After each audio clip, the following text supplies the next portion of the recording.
सिंह जी,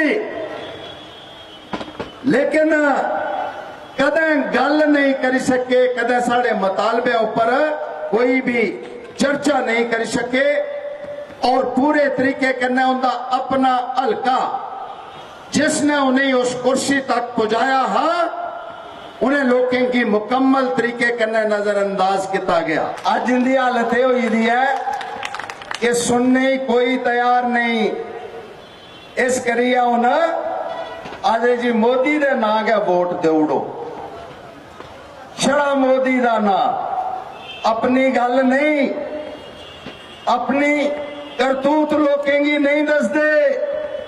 करतूत कोई हो है तो दसन, काम किते दा कि नहीं है।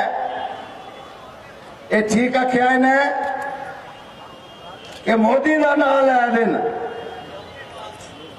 बब बड़ा शैल है। इन्हें ठीक आख्या कि बब बड़ा शैल है ते पुत्र है झल्ला, तो रिश्ता बड़ा बनता भी। लौड़ा भी देखना चाहिए। लौड़े ही नहीं दसा दे परीक्षा तो दसिया। लाजवाल उर्दू न्यूज़ यूट्यूब चैनल को सब्सक्राइब जरूर करें और बेल आइकन पर क्लिक करें। बेल आइकन पर क्लिक करने से आपको ताज़ा तरीन खबरों की फौरी जानकारी मिलेगी।